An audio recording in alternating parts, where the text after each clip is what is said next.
Hello, my name is Colleen Hanna, and I am a story director for the narrative project for Greater Fredericton Social Innovation and the Capital Region Wellness Network.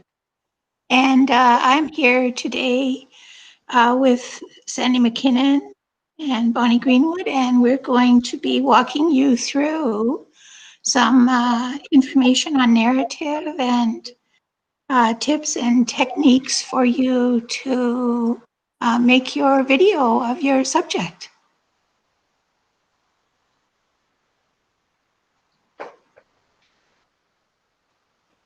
Is that it? I mean, what? Well, Bonnie, are you going to say hello? Oh, okay, sure. Hello, I'm Bonnie Greenwood, and I've been working on the various aspects of the narrative project with Colleen for a number of years. And we've worked with, Colleen mentioned, it's Capital Region Wellness Network, Greater Fredericton Social Innovation, and we're also partnering with St. Thomas University on the development of the narrative program. And I'm Sandy McKinnon, and I'm the Executive Director of Greater Fredericton Social Innovation.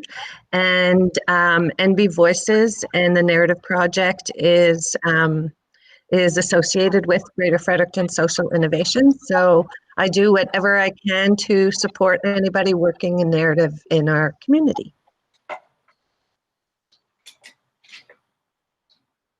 What is narrative? Narrative is your story, your words, and it's telling and writing and sharing your story. And by doing that, it deepens your appreciation of your unique legacy, your experience and wisdom. And sharing your stories is an opportunity to bring us closer and to make us stronger. So it's Sandy, and I'm going to introduce you guys to nbvoices.com. If you have a moment, I really suggest that you go through this website and take a look at all the different videos that are on there. There's one area where you can see the videos in full, and then there are some areas where the videos have been chunked according to themes. So you'll find different themes like sacred objects or loss or community or what I know for sure. So we've done this to streamline if people are going in to NB Voices and want to just hear stories maybe that are relevant to things they're going through in their lives. So have a look around, watch some of the videos. There's a whole section there under St. Thomas University projects because there's been quite a few of them. Now you'll see over here the special objects. You'll probably recognize some of the faces in that video. They are St. Thomas University social work, social action students. And they did their placement with Greater Fredericton Social Innovation this spring. And they were able to use technology or video conferencing software and recording it somewhat like we're doing now. And they were able to practice social distancing by doing it this way. So I really think that you will enjoy seeing some of the videos that the students worked on this spring. One of them also was on mental resiliency and how some St. Thomas University students are staying resilient during the global pandemic. The importance of sharing stories, the importance to the storyteller can help pass on lessons learned, and it releases a greater sense of inner creativity. And for the older adult, it can really inspire people to not just, as they age, not grow old, but not get old.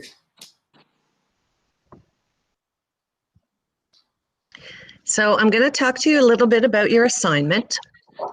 And we're really, really thrilled that you guys are taking this on. We love to see new stories on NB Voices. So this recording that we're doing right now will also be, we have created a page that I'll send. The link will be at the end of the presentation. We will list a whole bunch of resources there for you. So don't bother scribbling all this information down, because this video will also be on the page with a number of resources and other videos that you can to watch to get an idea of exactly what your assignment is. So we would like you to connect with an older adult in your life and ask them to be part of the project with you. So don't worry about length of time, although you do have to write a 4-page overview for Bill Randall. So really anything goes. And you need to ask them if it's okay for them to share their video on nbvoices.com, and maybe share nbvoices.com with them. You do not, that is not a requirement. You can still do the video and it would be private. You can use your phone or anything, or some kind of video chat to record, or your phone practicing social distancing. And then when you have your recording, if you could either upload it to a YouTube channel and send the links to Bill and I, or maybe send it through Dropbox. Make sure you include the name of the person you interviewed.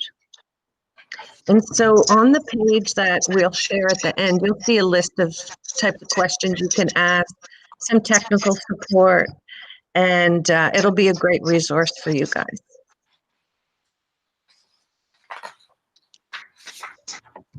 So preparing for the interview is very important. It will bring out the best kind of story from the person that you're interviewing, because when they're prepared and you're prepared, everyone's going to feel comfortable, not going to be uneasy at all, because you want the conversation to flow from them. Remember that they'll be doing all of the talking, apart from the questions that you'll be asking, or if you're making encouraging comments to encourage them to divulge the story that they're telling. For that reason, it's really important to have a pre-interview conversation with the person you're going to interview, and get a sense of what kind of topics they might want to cover. If you're interviewing an older adult, obviously they've lived a long life, a full life likely, and they'll have a lot of stories to tell. So you want to make sure that you can get the right kind of emphasis with the time that you'll be spending with them. And NB Voices has a really excellent toolkit that has really everything that you will need. There are tips for filming an interview with a cell phone camera or a tablet, for example.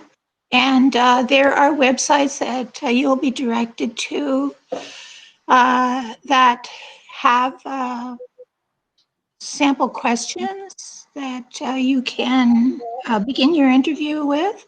You may find that the person that, if the person is very familiar to you, you may already have in your mind the stories that you want them to tell, but that is really going to be up to them. But you'll get lots of guidance from MB Voices from the toolkit. When you decide on the kinds of questions that you're going to be asking, you should go over them with the person that you're interviewing so that there are no surprises along the way. You need to get their permission to have their story aired on MB Voices. And they might not want that to happen, and that's fine too, for the purposes of what your assignment entails.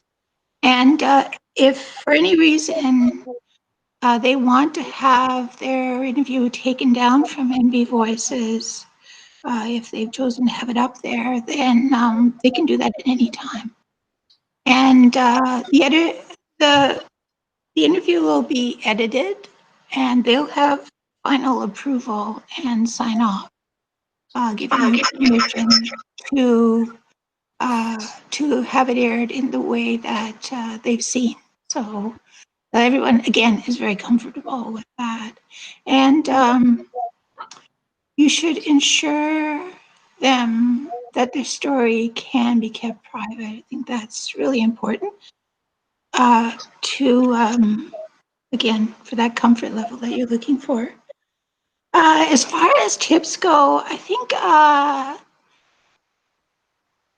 there are tips in the on the website for again for filming an interview, and I would advise you to have a good look at those, because the devil is really in the details when you're creating a video.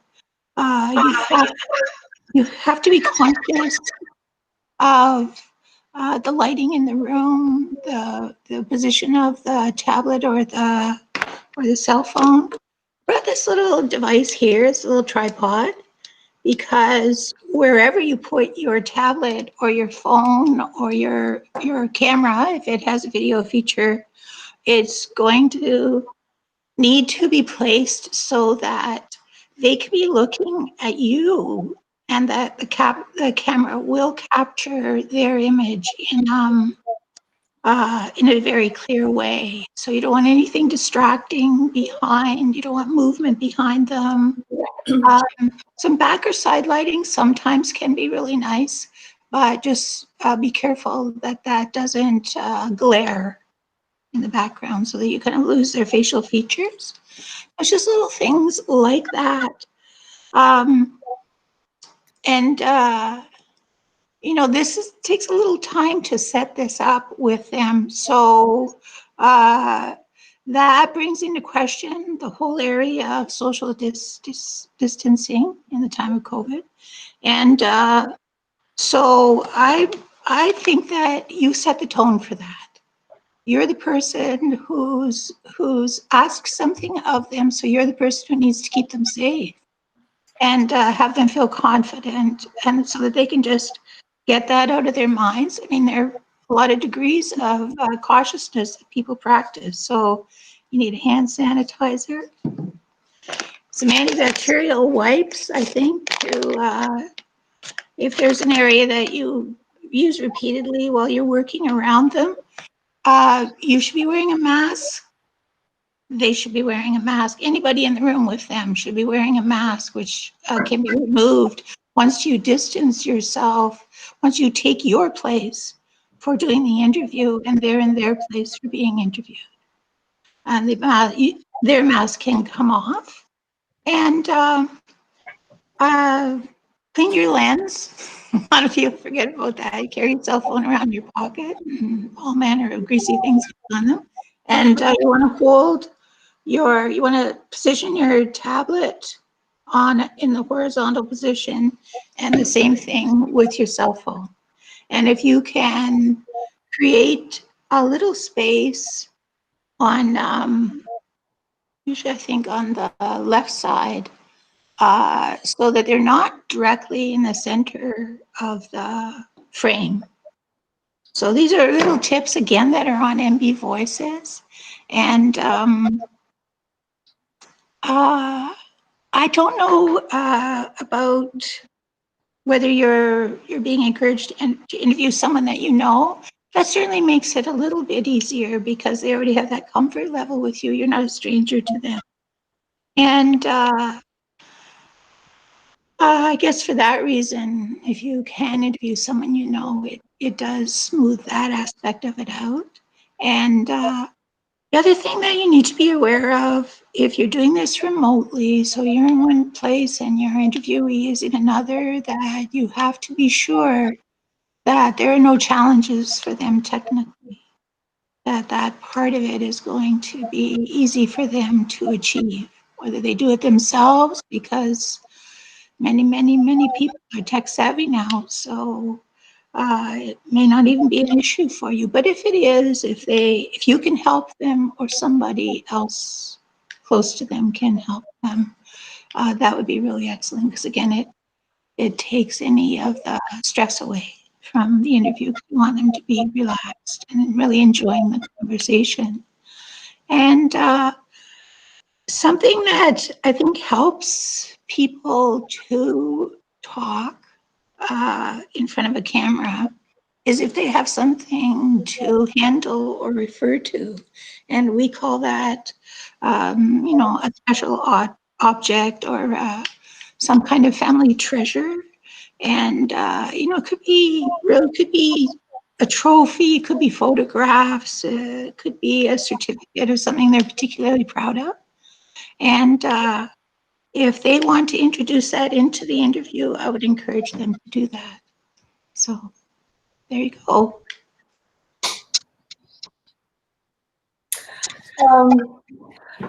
Preparing yourself, I feel is almost as important. And you should practice perhaps by interviewing another student or a roommate or whoever is around and accessible, or even maybe and prepare some notes, like a checklist of what you need. And the other thing too, if you prefer not to have your voice in the video, ask your interviewee to repeat the question, because it's all about making the conversation pleasant and relaxed, and it should be fun and stressful for you and the interviewee, and eliminate as many distractions as you can, like turn your phone off, and, take it from the room. Careful of talking with your hands, like I do, because that can be a distraction for the interviewee as well as could end up on the video. And I know when I did a couple of interviews that were videoed, I had actually, I had a pen in one hand and I sat on my other hand. I mean, that's how I remember to do that. Bob Miller's video, which is on NB Voices, has some great information and great tips on a lot of these things. But listen to the pauses. Don't be afraid of a little bit of silence, and respect those pauses, and allow that and allow the interviewee to finish their thought, because sometimes the greatest gems and nuggets are handed to you right after those pauses, and can take you in a different direction, a direction that you didn't expect or plan on. And sometimes that's when the great conversation really happens, because it also illustrates to the person you're talking to that you're really listening when you're able to take the conversation down the road, down the path that they've opened up. So I think that's really important. So on behalf of Colleen and Bonnie, I want to thank you guys very much for taking on this project. Make sure you have some fun with this. We've had such amazing feedback from students in the past who have taken on this project. They've really gotten to know some older adults in their family in ways that they hadn't in the past. And, working on the narrative project can kind of give you a license to learn about somebody in your family or in your community who you've been curious about, or you only know a little bit about. And I really encourage you to connect with people in your community and in your family. So I want you guys to check out NB Voices. So it's nbvoices.com/STU, STU. It's a hidden link, so you won't find it a direct link from NB Voices. You'll need to type in after the .com, the STU. I see I missed it on this hot link here. And then the email you need to contact me, Sandy McKinnon, is ournbvoices@gmail.com. So you can connect through the NB Voices website or just connect directly through the this, our nbvoices@gmail.com. And any questions, if you're stumped on anything, if you don't have anybody to interview, but you still, have to interview somebody, we have the Senior Wellness Action Group. We have some folks that we could definitely interview. And I guess that's it for us. This is the first run of us recording it, and I think that we did a really great job. And please reach out. Good luck on this project. Have fun. And we're really, really, really proud of you guys taking part. So thank you for that.